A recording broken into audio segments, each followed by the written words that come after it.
नमस्कार दोस्तों, आज का अपना जो टॉपिक रहेगा वह रहेगा भारतीय संविधान की अनुसूचियां से संबंधित अपना टॉपिक है शेड्यूल ऑफ इंडियन कॉन्स्टिट्यूशन। देखिएगा, मूल संविधान के अंदर टोटल 8 अनुसूचियां थी। उसके बाद में 4 अनुसूचियों को और ऐड किया गया और वर्तमान में टोटल 12 अनुसूची हैं। तो जितने भी एग्जाम के दृष्टिकोण से इंपॉर्टेंट क्वेश्चंस बनते हैं वह सभी क्वेश्चंस हम इस वीडियो के माध्यम से लगाएंगे। जो पहला क्वेश्चन है वह है कि प्रथम अनुसूची किससे संबंधित है। तो मेरे इस क्वेश्चन का करेक्ट आंसर बनेगा राज्य और संघ शासित क्षेत्र से संबंधित है। वर्तमान में बात करेंगे तो भारत के अंदर 8 राज्य हैं और 28 राज्य हैं और 8 केंद्र शासित प्रदेश हैं। तो ये 28 और 8 है, इनके सभी का उल्लेख किया गया है प्रथम अनुसूची के अंदर। सही जवाब ऑप्शन नंबर बी, राज्य और संघ शासित क्षेत्र का उल्लेख किया गया है प्रथम अनुसूची के अंदर। अब हम बात कर लेते हैं दूसरे क्वेश्चन का। 69वें संविधान संशोधन द्वारा दिल्ली को क्या दर्जा मिला। दिल्ली को एक दर्जा दिया गया, तो वह था राष्ट्रीय राजधानी का दर्जा दिया गया था, जिसको हम बोलते हैं एनसीआर, नेशनल कैपिटल टेरिटरी।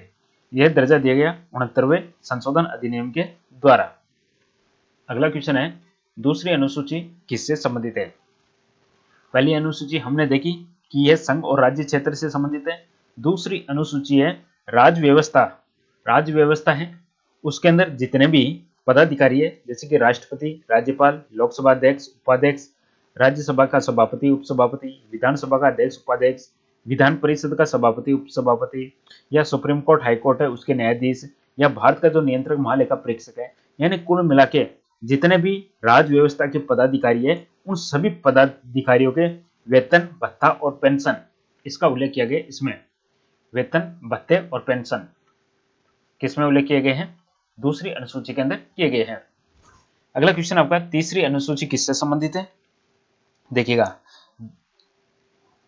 इसमें विभिन्न पदाधिकारी जैसे कि मंत्री हो गया, हाईकोर्ट सुप्रीम कोर्ट के न्यायाधीश हो गए, जितने भी पदाधिकारी है उन सभी के सभी पद ग्रहण करते समय जो शपथ लेते हैं उस शपथ का उल्लेख किया गया तीसरी अनुसूची। तो यहाँ पे आंसर बनेगा ऑप्शन नंबर बी के साथ में शपथ।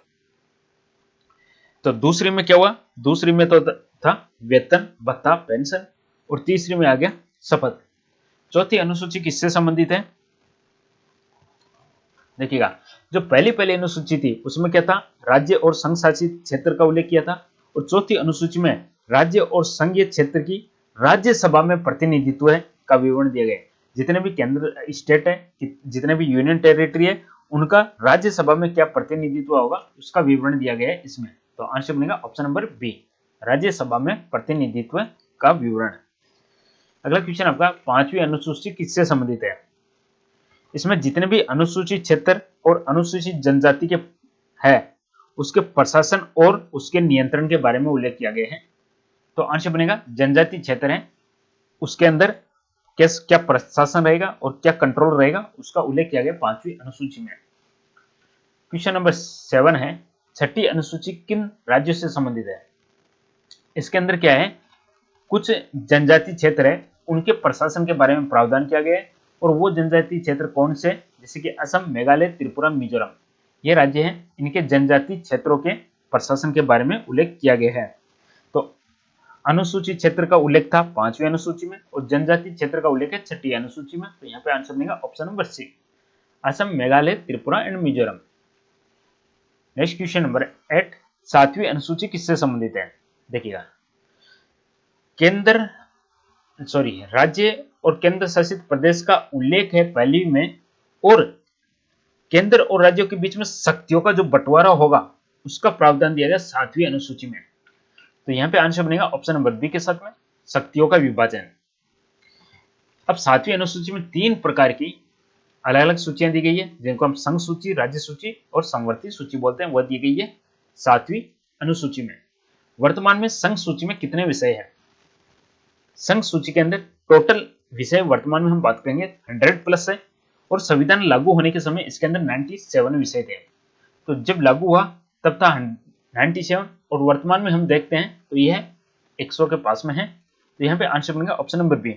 संघ सूची के अंदर क्या क्या शामिल किया गया, देश की प्रतिरक्षा, परमाणु ऊर्जा, विदेशी मामले, मुद्रा banking, post office, train, rail, युद्ध और शांति, ये सब आपके संघ सूची में शामिल किए गए हैं। वर्तमान में राज्य सूची में कितने विषय हैं? देखिएगा, वर्तमान में इसके अंदर 61 विषय हैं, लेकिन जब संविधान लागू हुआ था उस समय इसके अंदर 66 विषय थे। तो मूल के अंदर थे 66 और वर्तमान में है 61। इसके अंदर क्या क्या शामिल किए गए? राज्य सूची के अंदर जैसे कि जेल हो गई, पुलिस हो गई, शांति व्यवस्था हो गई, लॉ एंड ऑर्डर हो गया, कृषि हो गया, जन स्वास्थ्य हो गया, और राज्य के अंदर होने वाला व्यापार न्याय विभाग इसके अंदर रखा गया है। वर्तमान में समवर्ती सूची में कितने विषय है? समवर्ती सूची के विषय की संख्या अपने को बतानी है वर्तमान में। तो वर्तमान में इसके अंदर हो चुके हैं 52, और जो मूल संविधान था उसके अंदर था 47। तो मूल संविधान में था 47 और वर्तमान में हो चुका है 52। तो वर्तमान में समवर्ती सूची में हो गए 52।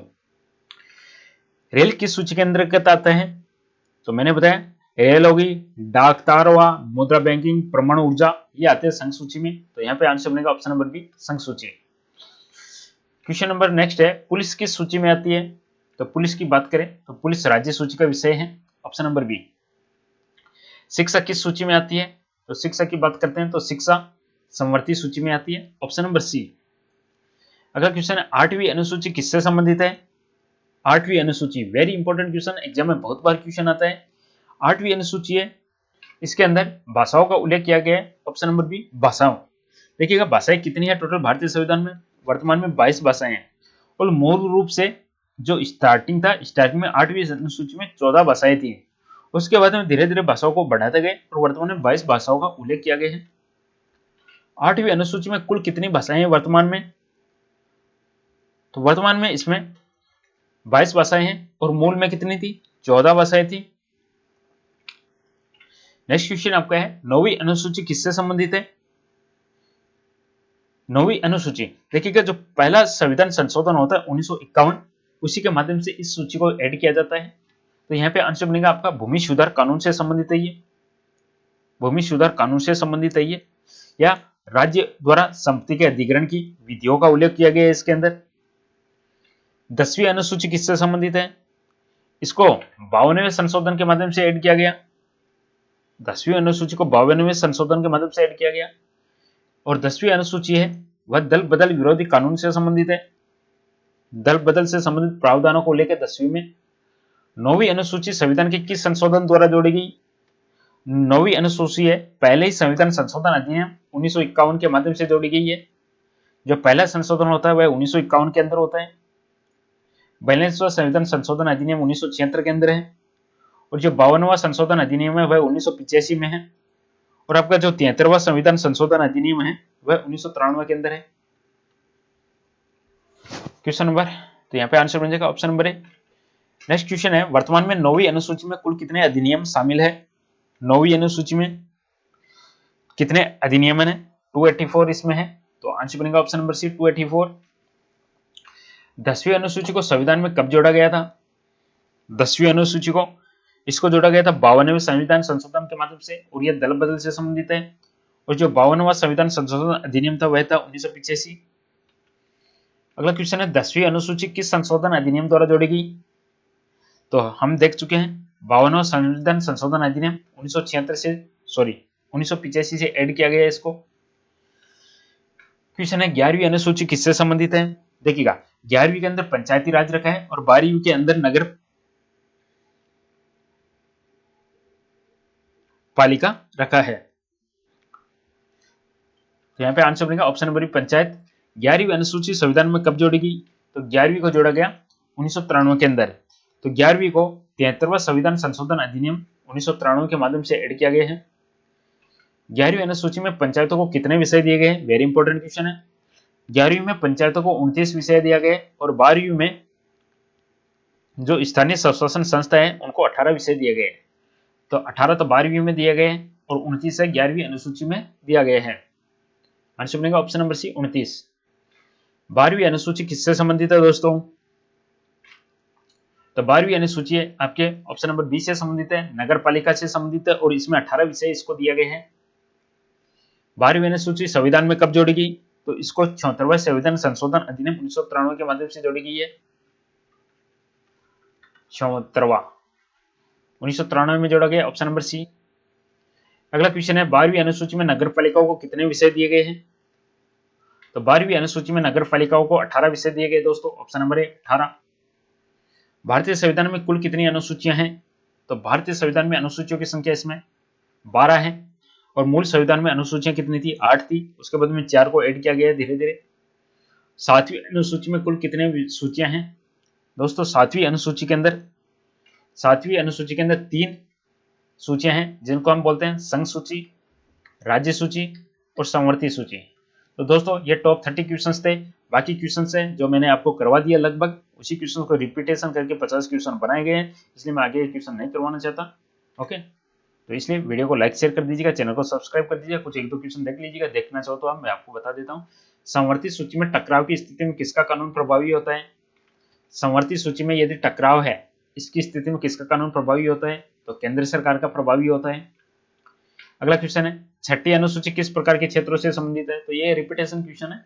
ओके, तो इस प्रकार से सेशन को यहाँ पे समाप्त करता हूँ। बहुत बहुत धन्यवाद, थैंक यू। वीडियो को लाइक शेयर जरूर कर दीजिएगा, थैंक यू।